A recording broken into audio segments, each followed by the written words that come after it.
Évangile de Jésus-Christ selon saint Matthieu. En ce temps-là, Jésus fut conduit au désert par l'Esprit pour être tenté par le diable. Après avoir jeûné 40 jours et 40 nuits, il eut faim.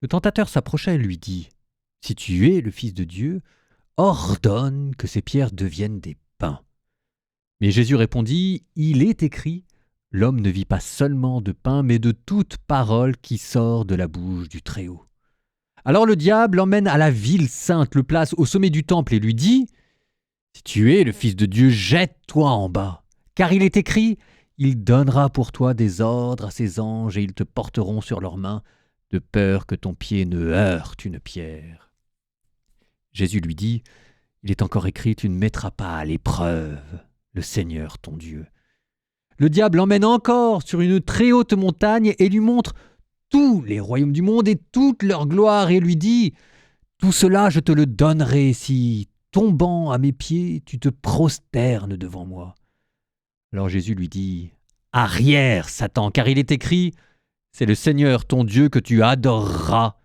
à lui seul tu rendras un culte. » Alors le diable le quitte, et voici que des anges s'approchèrent et ils le servaient.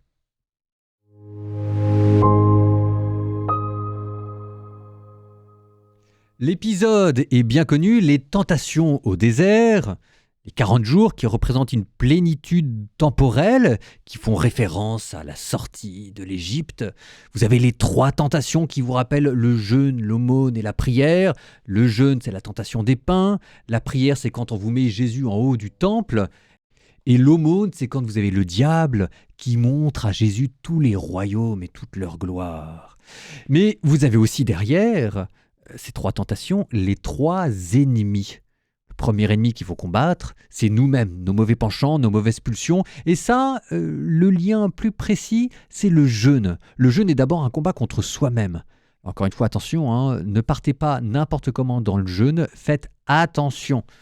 Ensuite, vous avez un deuxième ennemi. Le deuxième ennemi, c'est le monde. Le monde en ce qu'il a de mauvais, nos mauvaises fréquentations, les pop-up qui arrivent de partout sur Internet quand on va n'importe où. Et ça, c'est cette deuxième tentation quand le diable vous montre la gloire du monde. C'est une gloire qui n'est pas pure. Il y a des très belles choses, mais il y a des choses aussi déviées. Puis vous avez un troisième ennemi, le diable, Satan, le démon. Et on nous dit que ultimement, c'est lui l'ennemi principal. Alors, c'est pas parce que c'est l'ennemi principal qu'il faut le voir partout. Il faut d'abord lutter contre soi-même, c'est ce qu'on appelle l'ennemi proche. Et puis parfois ça suffit pas, on s'aperçoit que le problème vient pas de nous, il vient du monde. Alors on essaye de faire ce qu'on peut dans le monde pour essayer de pas tomber, puis on s'aperçoit que parfois ça suffit toujours pas. Il y a des tentations qui sont anormalement fréquentes, anormalement violentes, et là on s'aperçoit qu'en fait vous avez l'ennemi ultime, c'est le diable. Mais vous voyez bien le chemin, l'ennemi proche, nous-mêmes, les pulsions en nous qui sont mauvaises, l'ennemi moyen à moyenne vue, si je puis dire, c'est le monde, et l'ennemi ultime, c'est le diable, qu'il ne faut pas oublier, qu'il ne faut pas sous-estimer. Saint Paul vous dit que ultimement, c'est pas contre la chair et le sang que nous luttons, c'est pas d'abord contre nous-mêmes. Nous luttons d'abord, dit Saint Paul, contre les esprits impurs qui peuplent les cieux, les principautés, les dominations, toutes ces catégories d'anges rebelles que liste Saint Paul et contre lesquels nous devons résister. Et vous apercevez que ici, à ces démons qui viennent hanter la solitude du Christ, lui répond à la fin d'autres anges, cette fois-ci des anges bons qui s'approchent de Jésus pour le servir. Et eux aussi, vous pouvez compter dessus. Gabriel, Raphaël, Michel, votre ange gardien. Ça vous dit quoi tout ça ? Ça vous dit qu'il y a quelque chose de surnaturel dans votre vie. Il y a quelque chose de surnaturel dans votre carême. Qu'en jeûnant, en priant, en faisant l'aumône, vous êtes en train d'ouvrir des portes. Vous êtes en train d'ouvrir des portes vers le ciel pour voir les anges, ou vous êtes en train d'en fermer au contraire pour que le diable arrête de s'embarquer dans votre âme. Mais c'est à cette hauteur-là que se situe le carême.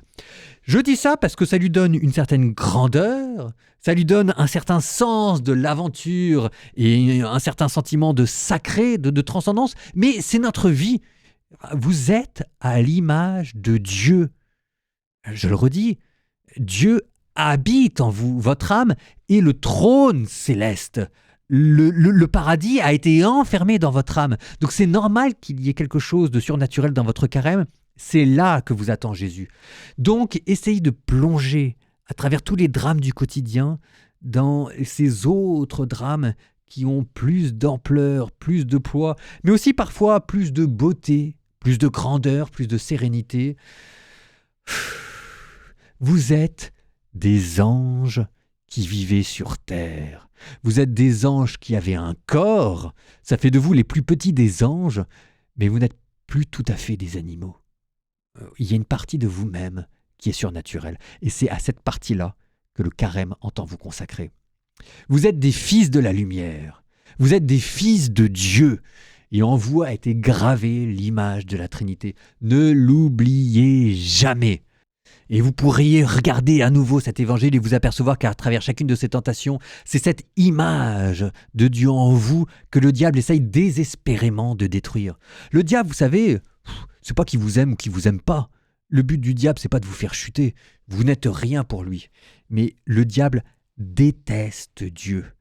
Et à défaut de pouvoir se battre contre Dieu, il a perdu la bataille. Ce qu'il essaye, c'est d'anéantir l'image de Dieu qu'il y a en vous. C'est parce que vous êtes l'image de Dieu qu'il vous déteste. Bon, je ne sais pas si ça vous rassure, si ça vous réconforte pour ce carême. Je ne sais pas. Mais en tout cas, ça vous rappelle la grandeur de ce que vous êtes. C'était un des papes qui disait « Chrétien, souviens-toi de ta dignité. Vous êtes le temple de l'Esprit Saint.